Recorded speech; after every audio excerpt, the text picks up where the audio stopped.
Hi, I'm Lars from All About Samsung, and today we're gonna have a first hands-on with the brand new Samsung Galaxy Tab S4.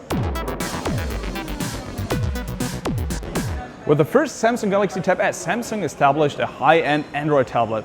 And now, 4 or 5 years later, the tablet market is way more difficult than it was before. Because now the tablet market is a bit shrinking, and now the big question is, where is still potential for a new tablet? Samsung says that in the premium segment there is an option for a new tablet, and so they're now announcing the Galaxy Tab S4. And now they're switching back from the 4:3 aspect ratio back to 16:10 aspect ratio. And I really do like that. What the Galaxy Tab S4 is all about, well, let's find out. Let's go. So here I got the Galaxy Tab S4, actually 2 of them. And on the first look, you see that the display aspect ratio looks different than the aspect ratio of the Samsung Galaxy Tab S3. While on the Galaxy Tab S3 there was an aspect ratio of 4:3, so the shape of the whole tablet was a bit more square. Now on the Galaxy Tab S4 you have an aspect ratio of 16:10 with a resolution of 2560 to 1600 pixel. It's an AMOLED display, and I have to say that the front looks really nice. And that's because of a simple reason. The frame or around the display is way slimmer than the frame on the Samsung Galaxy Tab S3. While on the Galaxy Tab S3 there was a logo and a home button on the front, on the Samsung Galaxy Tab S4 there's none of this. So now you don't have a home button on the front and no logo. Samsung is actually solving the problem without the fingerprint scanner and the home button on the front by using an iris scan on the front as found on the Galaxy S8 or Galaxy S9. So now you have the same iris recognition as found on previous smartphone devices on the tablet. And that's actually it about the front of the display. You have a long, nice display, and I have to say for my eyes it's sharp enough, and I have to say that it looks really nice because of the screen to body ratio of 79%. If you tilt the device, you see that it has a metal frame, almost the same as the frame of the Galaxy Tab S3, but now in a bit more rounded shape, so it fits nicely in your hand. And on the left side, you do have a pogo pin connector. On the bottom, you have a USB Type-C connected with USB 3.1, 3.5mm jack, and 2 speakers. On the right side, you do have a micro USB connector. It's actually capable of using micro SD cards up to 512 GB. You do have the volume key and the power key on the top right corner of the device. And on the top of the device you do have another 2 speakers. So all in all it has 4 speakers tuned by AKG. So it has quite a decent sound, and it's capable of doing Dolby Atmos. So the sound of the Samsung Galaxy Tab S4 is actually one of the best sounds I ever had on any tablet. On the back side of the device you see glass, and on the back side of the other Galaxy Tab S4 you see glass and a black color. This color is actually called Ebony Black, and the white one is called Gray Fog. I would prefer actually the white version, because on the black version with the glass you see a lot of fingerprints on the display itself. In my opinion, the white one is a bit better in this way.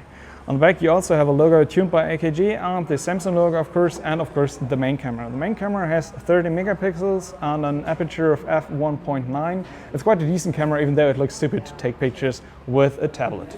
So all in all, I have to say that I really do like the design. It's a worthy design. It's, I'd say, a modern design, and it's quite a light device with a weight of 482 grams. It's not too bad if you hold it in the hand, and it's normally not an issue to tap accidentally on the display with your fingers because of the small bezel. For me, this wasn't an issue. For me, that's totally fine to use. So that's it about the design. Now about the hardware. If you go to an app called ZPUZ, you see that the Galaxy Tab S4 features a Qualcomm Snapdragon 835. That's actually a high-end SoC, but from 2017. Nowadays you already have the Snapdragon 845.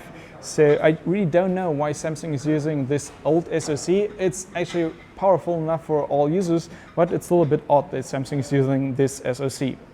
If you head over to the other specification, you see that you do have a 10.5-inch display with a resolution of 2560 to 1600 pixel, and you do have 4 GB of memory and 64 GB of storage, which can be expanded by using a micro SD card. If you head to the settings of the device and go to the battery information, down there in the About Tablet and Battery Information menu, you see that the battery capacity is 7,300 milliamp, which is one of the highest battery capacities I've ever found on any tablet, and this is quite a good thing. And it's capable of doing the adaptive fast charging, so you should be good by charging the tablet within 3.5 hours. One thing that is missing is actually the Bigsby key, so you don't have a dedicated key for Bigsby, and that's not a flaw. I really don't like the Bigsby key, so I don't need a Bigsby key, because on the home screen, when you swipe to the left, you actually open up Bigsby Home, and that's just totally fine. On the home screen, you can also swipe up or down to open up the app drawer, and there you can go to the settings menu to see that the Samsung Galaxy Tab S4 features Android 8.1, so one of the latest Android iterations. It's Android Oreo, not Android 9 of course, but that's okay, and it features the Samsung Experience 9.5, which is the latest version of Samsung's UI. If you swipe down the top of the display, you see all those quick toggles. They're light, they're bright, and they do look good. And if you swipe to the left, you see Bigsby. Another menu where you can see that there is the new Experience UI is the camera. If you go into the camera, you see all the menus over here. So it's basically the same UI as found on the Galaxy S9. But there's one thing missing. If you're going to the camera, which is quite decent, so if you go to the camera, you see the auto mode or something is really fast, so you don't have any input lag in the camera.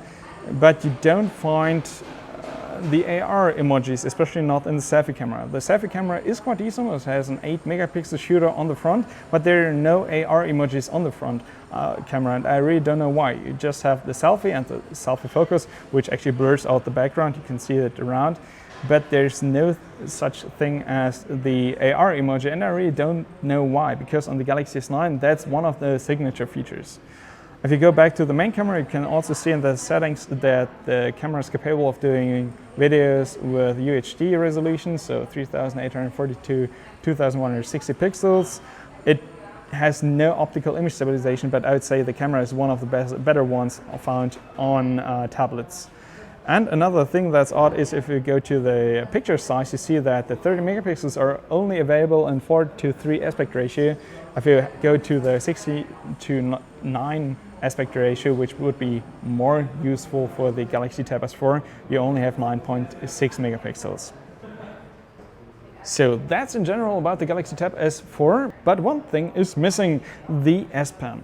As Samsung has no dedicated Note tablet series anymore, they're now integrating the S Pen capabilities into their S series. They did the same on the Galaxy Tab S3 at least, and now they're doing the same on the Galaxy Tab S4. The S Pen now has a redesign, so if you take a closer look on the Galaxy Tab S4 S Pen, you see that now the S Pen looks more than a pen. If you compare it to the S Pen of the Galaxy Tab S3, you see that it has now a rounded shape, and there's no more rubber on the surface of the S Pen, so now it's a bit glossy. I really don't like that one, but it feels really good in your hand. It reminds me to the Parker pens as an example. You still do have a bottom over here. This one is just a design gimmick, and there is the tip of the S Pen. The S Pen is still capable of measuring 4096 different densities of pressure, so it's basically in terms of technical stuff the same S Pen is found on the Galaxy Tab S3 but with a redesign. At the end you have to see what the S Pen of the Galaxy Tab S4 can do, and if you go to the display with the S Pen, you see that there's a little icon popping up, and there is the whole S Pen menu. You can open the menu by pressing the button on the S Pen. So here you do have all the options, and it's basically the same menu as found on the Samsung Galaxy Note 8. So you can use the screen write, you can use the live message feature introduced with the Galaxy Note 8, and you can use the translate feature. So here you can choose like the translation from English to German, and if you go over the camera thing over here, you see that it gets translated from camera to Kamera in German. So it's quite a useful feature if you're in foreign languages and want to translate something. So this is working quite well, but it's nothing special. It's basically the same menu as found on the Galaxy Note 8. If you want to see a glance of the Galaxy Note 9, you won't see such a thing.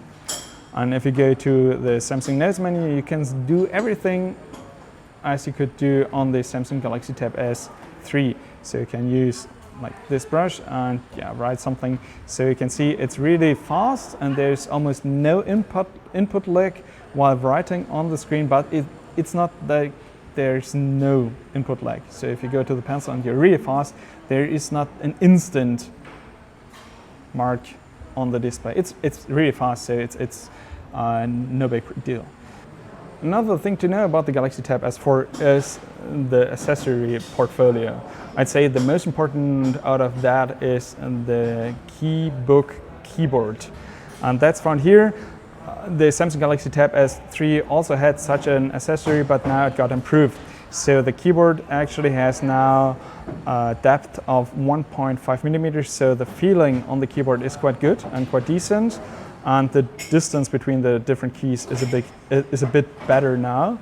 But the most important thing is that if you put in the Galaxy Tab S4 into the keyboard cover, you have two options. One option is to use the tablet in the keyboard as you normally do. So by using this, you can actually go to, as an example, the Samsung Notes menu and go over there to the text editor and write the text like this is a test. So it's basically it. It's no big deal, and it's doing quite a good job as such a thing, like just a keyboard for an Android tablet. But there's a different mode, and that's way more important. If you go back to the home screen and over there switch to the toggles, and in the toggles go to the Samsung DeX mode, within 7 seconds Samsung DeX is opening up on the Galaxy Tab S4, and you can use Samsung DeX as a dedicated mode on the Galaxy Tab S4.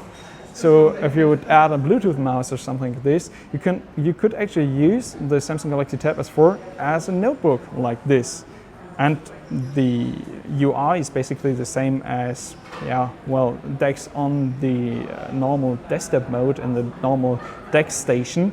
But here you have the option to use it as a laptop without any other dongles.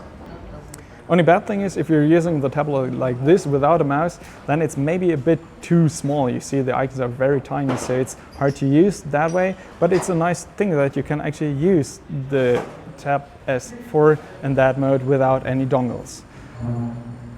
If you want to close it again, you just go over here to the toggles and there switch off the Samsung DeX, and then within a couple of seconds you're back in the normal Android menu of the Samsung Galaxy Tab S4. So this was the first hands-on with the brand new Samsung Galaxy Tab S4, and I have to say that I really do like the device. It has a nice design, it has a glass backside, and it has a high resolution as AMOLED screen on the front. And of course the S Pen. It fits really nice in your hand. They refined the design and the S Pen does a great job. But on the other hand, it's not flawless at all. I do like the aspect ratio of 16:10, more than 4:3, as I'm watching a lot of videos on my tablet. On the other hand, you do have a Snapdragon 835 in the device in the year 2018 when the Snapdragon 845 is already available. And on the front, you don't have a fingerprint scanner. Some will say that you do have an iris scan now. Yeah, that's true, but the problem is that normally you're using a tablet in a longer distance than you're using your smartphone. So when you're using your tablet like this, you can't unlock the tablet because on this distance the iris scan won't work. So normally you do have to activate the tablet and then you have to go close to the tablet to use the iris scan on the tablet. For me, that's not a good thing. Normally I would prefer like a pin or a pattern to use. Anyway, at all, I really do like the design. I hope you like the hands-on of the Galaxy Tab S4. If you do have any questions regarding the device, just let me know below in the comments. And the next days there will be a hands-on of the Samsung Galaxy Note 9 as well. So maybe subscribe to this channel. Thanks for watching. See you next time. Bye.